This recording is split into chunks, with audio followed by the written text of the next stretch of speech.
Alhamdulillah, sekarang ada ilmu pengetahuan tambahan buat kita di masa kita sekarang lagi masa-masanya orang bicara tentang diet, tentang kesehatan, dan salah satu yang ditemukan adalah terbaik adalah puasa. Lalu kenapa kita tidak amalkan sekalian niat ibadah dan juga kita bisa menjaga kesehatan kita. Makin sering kita menjaga diri dari makanan dan minuman, maka makin sehat tuh manusia, kan gitu. Makin jauh dari sifat malas, makin jauh dari penyakit. Dan Nabi sudah ingatkan itu dari jauh sebelumnya, 1400 tahun yang lalu. Kata Nabi SAW, tidak ada bejana lebih buruk yang diisi oleh manusia dibandingkan dengan perutnya. Maksudnya kalau dia fokus, makan aja terus, nggak pernah ada istirahatnya, dari pagi sampai malam, terus tidak ada juga puasa 1 pekan, 1 bulan, maka ini akan sangat terancam kesehatannya, karena dia tidak tahu makanan itu kelebihan atau tidak misalnya, sehat atau tidak. Ya, yang mana akan jadi nutrisi tubuhnya, yang mana tidak cocok sama tubuhnya, dan segala macam hal. Baik, kita akan masuk Bapak Ibu sekalian ke bab ke-10, masalah anjuran puasa Senin dan Kamis. Yang dimaksud Senin dan Kamis adalah berpisah, Senin sendiri, Kamis sendiri. Namun disilakan Senin dan Kamis karena memang Nabi SAW menggabungkan 2 hari ini. Maksudnya diusahakan Senin puasa, Kamis juga puasa. Hadis pertama dengan sanad sahih di ghairihi menjadi sahih karena dikuatkan dengan riwayat-riwayat lain, dan ini urutan 1041 dari awal belajar. Berwi dari Abu Hurairah radhiyallahu anhu bahwa Rasulullah sallallahu alaihi wasallam bersabda, "Tu'radul a'malu yaumal itsnaini wal khamis, fa uhibbu an yu'rada 'amali wa ana sha'im." Ketahuilah amal-amal itu dihadapkan, dilaporkan kepada Allah setiap hari Senin dan juga Kamis. Maka aku ingin amalku dihadapkan dalam keadaan aku sedang berpuasa. Hadis ini diriwayatkan Tirmidzi dan dikatakan hadis ini hasan gharib. Makna hadis ini kita langsung saja ambil pelajarannya. Pelajaran yang pertama yang bisa diambil atau faedah pertama adalah bagaimana amal-amal soleh yang kita kerjakan itu dicatat oleh para malaikat lalu dilaporkan kepada Allah Subhanahu wa taala setiap pekannya 2 kali, Senin dan hari Kamis. Dan Allah Subhanahu wa taala dengan hikmahnya ya itu memilih 2 hari ini dengan kemahabesarannya. Allah lebih tahu. Sebagaimana Allah juga jadikan hari Jumat adalah hari yang mulia, sebagaimana Allah jadikan Ramadan bulan lebih mulia daripada bulan-bulan yang lain, sebagaimana Allah jadikan Masjidil Haram, wilayah Mekah dan wilayah Madinah, Masjid Nabawi lebih mulia daripada potongan bumi di muka potongan tanah di muka bumi ini dimanapun berada gitu kan. Itu semua kemahakuasaan Allah. Allah pilih para nabi-nabi di antara manusia, Allah pilih Jibril, Mikail, Israfil di antara para malaikat. Itu semua berarti kemahabesaran Allah Subhanahu wa taala. Tinggal kita bagaimana memaksimalkan waktu di saat itu. Itu yang pertama. Yang kedua, faedahnya adalah bahwasanya amal yang paling afdal dikerjakan oleh seorang hamba dan paling banyak pahalanya itu adalah puasa. Itu adalah puasa. Kita sudah pernah pelajari di Ramadan yang lalu, saya ingatkan kembali hadis Bukhari di mana Nabi SAW bersabda, kullu amal ibnu Adam lahu illa saum." Semua amal ibadah anak Adam sudah ditentukan kadar pahalanya kecuali puasa. Ya. Yaqulullah Azza wa Jal, Allah yang Maha Mulia dan Maha Tinggi berfirman, "Fa innahu li wa ana ajzi bihi." Karena dia milikku dan aku akan balas secara langsung. Dalam riwayat lain, kata Nabi SAW, kullu amal ibn Adam lahu al-hasanatu bi asyri amthaliha illa saum. Sesungguhnya semua amal ibadah anak Adam sudah ditentukan kadar pahalanya 10 sampai 700 kali lipat, tergantung kadar keikhlasan dan bagaimana dia mengemas ibadah itu. Ya. Kecuali puasa, kata Allah, karena itu milikku dan aku akan balas langsung, dia meninggalkan syahwatnya, makanannya, minumannya karena aku. Dan bagi orang yang puasa mendapatkan 2 kegembiraan, kegembiraan pada saat dia buka puasa dan kegembiraan pada saat dia bertemu dengan Tuhannya nanti karena gembira mendapatkan besarnya pahala puasa itu sendiri. Baik, jadi dari hadis ini kita lihat bahwasanya Nabi SAW memilih puasa Senin Kamis dan di hari itu dilaporkan amal, selain amal-amal lain maka ada amal unggulan yang dilaporkan walaupun dia sifatnya sunnah, itu adalah puasa.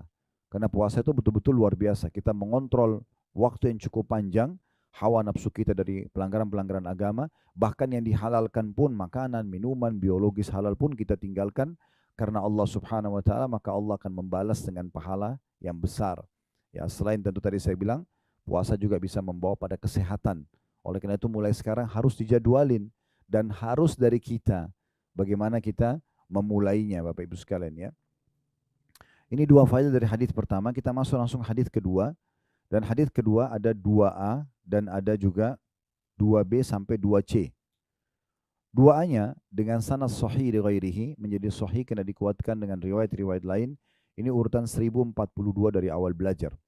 Berbunyi juga dari Abu Hurairah radhiyallahu anhu, anna Nabiy sallallahu alaihi wasallam kana yasumul itsnain wal khamis, faqila ya Rasulullah innaka tasumul itsnain wal khamis, faqala inna yawmal itsnain wal khamis yaghfirullahu fihima likulli muslim illa al muhtajiraini yaqulu da'huma hatta yastaliha. Bahwasanya Nabi SAW rutin berpuasa Senin dan Kamis. Lalu ditanya kepada beliau, wahai Rasulullah, mengapa Anda berpuasa Senin dan Kamis? Mengapa rutin Anda jaga ini? Maka kata Nabi SAW, karena sungguhnya Allah mengampuni setiap muslim pada hari Senin dan Kamis. Kecuali dua orang yang saling bermusuhan, Allah akan berfirman kepada para malaikat, biarkan keduanya sehingga keduanya berdamai. Ya, ini riwayat 2A-nya.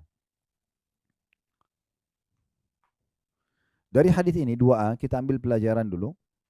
Dan hadis ini riwayatkan Ibnu Majah dan rawi-rawinya thiqah. Yang baca bukunya di halaman 356 itu thiqah dimiringkan tulisannya karena memang bahasa Arab, artinya terpercaya.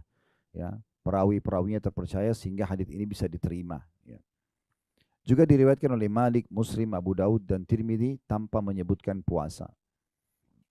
Faedah dari hadis yang pertama adalah bagaimana Nabi SAW menjadi suri tauladan yang baik karena beliau mencontohkan apapun yang beliau ucapkan. Jadi Nabi SAW mengucapkan juga mempraktikkan.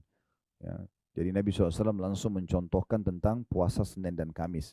Ya, bisa kita jadikan alasan juga karena Nabi SAW sangat mencintai puasa Senin dan Kamis dan saya mengerjakan juga selain daripada amal yang paling baik dilaporkan karena sedang dilaporkan amal di Senin dan Kamis. Ini yang pertama. Yang kedua faedahnya, bolehnya seseorang bertanya kalau dia kenal seseorang yang lain yang sedang mengerjakan ibadah. Boleh dia tanyakan, kenapa Anda baca Quran? Kenapa Anda zikir? Kenapa Anda tutup aurat? Kenapa Anda begini dan begitu? Kalau itu amal soleh. Tujuannya untuk menjadi motivasi buat kita. Itu boleh. Ya, itu boleh. Tapi jangan memuji amal ibadah orang lain. Itu tidak boleh. Jadi nggak boleh kita bilang, oh kamu soleha banget ya, kamu soleh banget nih, kamu puasa, kamu nggak boleh kita puji ibadah orang. Itu dilarang. Karena pernah ada satu sahabat, dia sholatnya khusyuk sekali, dan kebetulan jauh dari Nabi SAW, di pinggiran masjid. Kemudian ada sahabat di depan Nabi mengatakan, ya Rasulullah, sholatnya orang ini indah sekali, saya suka dia karena Allah. Kata Nabi SAW, jangan kau perdengarkan kepada dia, karena kalau kau perdengarkan, maka kau akan membinasakannya.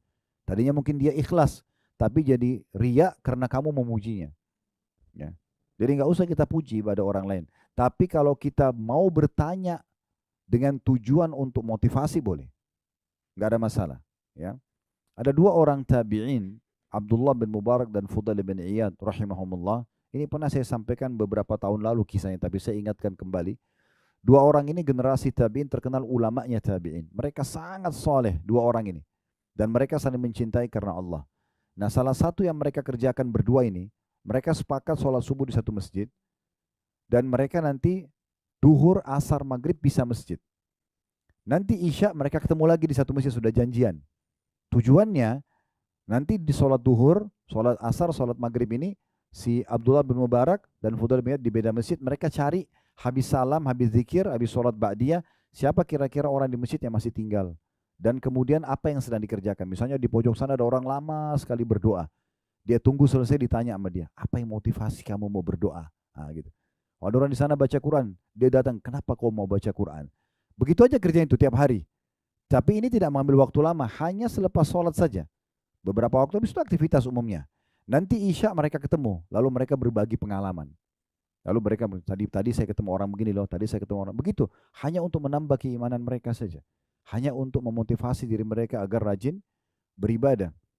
Dan ini satu hal yang positif yang bisa kita kerjakan ya. Kalau kita mau bertanya dengan tujuan memang untuk menjadi motivasi buat diri kita. Dan ini Abdullah bin Mubarak mengatakan, saya pernah satu waktu menuju ke Mekah, kemudian berpisah dengan Fudail bin Iyad. Karena mereka selalu saling menceritakan pengalaman spiritualnya. Ini kira-kira ada orang lebih baik nih ibadahnya. Maka Abdullah bin Mubarak pernah pergi ke Mekah dan dia cerita tentang pengalaman dia. Dia katakan, Waktu itu saya masuk ke Masjid Haram mau tawaf, mau umrah, kemudian Imam Haram lagi mengumpulkan masyarakat Mekah untuk mengerjakan sholat istisqa. Karena waktu itu lagi musim kemarau peceklik. Sampai sumur Zam-Zam pun dalam sejarah dikatakan pertama kali terjadi ya dari masa Nabi SAW itu kering pada masa itu. Maka mereka sholat istisqa minta turun hujan. Kata Abdullah bin Mubarak, saya ikut sholat, saya ikut juga berdoa, tapi tidak ada tanda-tanda doa kami diterima karena ya tetap aja terik matahari. Sampai mata saya menuju ke salah satu pintu Masjid Haram, lalu saya temukan di situ ada satu orang berkulit hitam masuk, kemudian dia cari salah satu sudut Ka'bah yang tidak banyak orang berkumpul, karena di masa itu belum sebanyak sekarang umat Islam. Jadi ada sudut Ka'bah yang tidak ada orang. Orang itu sholat 2 rakaat, dan kata Abdullah bin Mubarak, jangan tanyakan bagaimana indahnya sholat orang tersebut. Dari takbiratul ihram, ruku, i'tidal, sujud, semuanya dengan tumaknina, semuanya dengan kekhusyuan. Ya, tumaknina itu tenang. Maka selepas salam orang itu cuma angkat tangan ke langit dan mengatakan, aqsamtu bika rabbi an tunazzil alaihim matara. Aku bersumpah atas namamu ya Allah, turunkan hujan buat mereka itu. Jadi orang kulit hitam ini yang menyendiri, dia yang berdoa begitu. Maka kata Abdullah bin Mubarak, tiba-tiba mendung, turun hujan deras. Dan saya sangat yakin justru hujan turun bukan karena sholat dan doa kami, tapi karena orang ini. Karena dia selalu cari siapa yang lebih soleh dari dia, maka dia ikutin orang itu. Dia bilang, saya ikutin lorong demi lorong Mekah dilewatin orang ini sampai dia tiba di satu pemukiman, di tengah-tengah pemukiman masyarakat Mekah. Ada satu rumah besar, di depannya ada satu orang berkulit hitam juga badannya besar, menunggu depan pintu. Lalu kemudian saya pun, orang itu masuk, lalu kemudian saya salam pada orang yang di depan pintu, lalu saya tanya, mohon maaf saya mau tanya, ini rumah siapa? Yang depan pintu bilang, ini rumah saya. Lalu Abdullah bin Mubarak tanya, itu tadi yang baru masuk siapa? Maka orang tuan rumahnya ini mengatakan, itu adalah salah satu budak saya. Ya, jadi budak itu di masa itu ada perbudakan, bisa diperjualbelikan ya. Dulu ada pasar budak, orang bisa beli, dan Allah selalu sebutkan dalam Al-Quran, tahrir raqabah, fakku raqabah, bebasin budak, bebasin budak. Di masa itu kita kalau punya uang kita beli budak, bebasin. Kita bilang kau bebas karena Allah, itu ada pahala sendiri. Seperti Bilal dibebaskan oleh Abu Bakar, maka semua ibadah Bilal dipanen pahalanya oleh Abu Bakar karena dia yang bebasin, itu contohnya. Maka Abdul Mubarak tanpa penasaran, dia bilang, itu budak Anda? Dia bilang, ya. Saya ingin tanya lagi, boleh nggak? Boleh. Bagaimana ibadahnya orang ini? Maka kata majikannya, jangan Anda tanyakan ibadahnya orang ini. Luar biasa. Orang ini kalau pagi sampai menjelang malam kasih hak saya sebagai majikannya. Nggak pernah berkeluh kesah, dia kerja maksimal. Pokoknya dia pegawai terbaik. Malam hari nggak pernah ketinggalan sholat malam. Selalu memberikan hak Tuhannya, gitu kan? Dan yang luar biasa kata majikannya, saya kalau memberikan gaji dia 2 dirham, ya kalau kita ibaratkan 1 dirham itu mungkin 10.000 rupiah misalnya, itu cuma 20.000 rupiah. Maka dia menyedekahkan 1 dirhamnya untuk fakir miskin, 1 dirham dipakai buat dia. Maka Abdullah bin Mubarak mengatakan, pantas saja kalau begitu. Kata orang yang punya rumah, kenapa? Dia bilang, enggak apa-apa. Saya mau tanya, boleh enggak saya beli budak itu? Kata yang punya rumah, oh maaf saya enggak bisa jual karena orang ini banyak berkahnya. Ya, karena semenjak dia kerja sama saya jadi berkah segala macam, orang ini ahli ibadah. Kata Abdullah bin Mubarak, saya Abdullah bin Mubarak. Masa dulu orang tidak ada foto, orang tidak tahu fotonya ulama itu seperti siapa gitu ya. Sekarang kan Imam Haram kita bisa tahu mukanya, ulama siapa kita bisa tahu mukanya karena ada media kayak kita sekarang di masjid. Zaman dulu tidak ada. Tapi Abdullah bin Mubarak ini namanya terkenal. Dia ulama besar Muslim di Irak gitu. Dan dia muridnya para sahabat. Maka si orang yang punya rumah mengatakan, apakah Anda Abdullah bin Mubarak? Dia bilang iya. Maka pada saat itu dia bilang, kalau gitu saya jual, dijual lah. Tujuannya Abdullah bin Mubarak ini membawa budak hitam ini menuju ke Irak supaya dilihatkan temannya, ini loh, ada orang cuma angkat tangan turun hujan.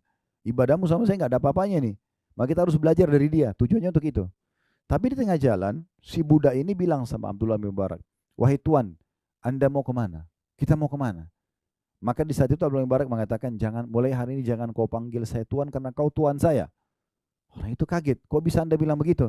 Abdullah bin Mubarak bilang, saya tadi menyaksikan waktu lagi sholat istisqa di Masjid Haram, kami berdoa, kami sholat, tidak ada tanda-tanda diterima doa kami. Tapi begitu kamu masuk, saya lihat kamu sholat dan kamu akhirnya berdoa dan turun hujan. Saya yakin hujan itu turun karena kamu. Karena itu saya membeli kamu. Maka akhirnya budak ini mengatakan, kalau gitu Tuan, karena Anda sudah melihat itu, izinkan saya sholat 2 rakaat. Kata Mubarak, silahkan. Dan Abdullah bin Mubarak bilang dia sholat di hadap kiblat. Orang ini sholat persis indahnya seperti waktu sholat awal tadi. Dari takbiratul ihram, ruku, i'tidal, sujud, semuanya dengan ketenangan. Sampai salam, setelah salam dia cuma mengucapkan 1 kata, dia mengatakan al-an, atau 2 kata, al-ana ya Rabb. Maksudnya sekarang hai Tuhanku. Tiba-tiba dia meninggal dunia. Maka Abdullah bin Barak lalu mengubur budak itu. Setelah dia kubur, dia pulang ke Irak lalu dia ceritakan kepada sahabatnya tentang pertemuan dengan budak tadi. Lalu dia ceritakan, dia bilang, kemungkinan besar si budak tadi itu dia berdoa kepada Allah di 2 rakaat yang terakhir sebelum dia meninggal, ya Allah, kalau seandainya amalku setelah ketahuan berdoa di Ka'bah itu menjadi riak setelahnya, wafatkan aku. Kalau seandainya amalku tetap ikhlas, maka pertahankan diriku. Maka Allah matikan dia karena pilihan dia gitu ya. Karena dia minta agar Allah selamatkan dia dari masalah riak itu. Jadi ini poin yang penting sekali. Bagaimana kita bisa ambil pelajaran dari orang-orang yang selalu belajar dari kebaikan-kebaikan ya. Jadi kita boleh bertanya tentang kebaikan orang kalau kita merasa memang bukan memujinya, tapi sedang ingin tahu dan untuk menjadi motivasi buat kita. Ini pelajaran kedua dari hadis. Pelajaran yang ketiga ini dari pertanyaan Abu Hurairah ya, atau pertanyaan seseorang kepada Nabi SAW, ya Rasulullah, kenapa Anda puasa Senin dan Kamis ya? Untuk mendengarkan apa motivasinya nih, supaya saya juga mau mengerjakan.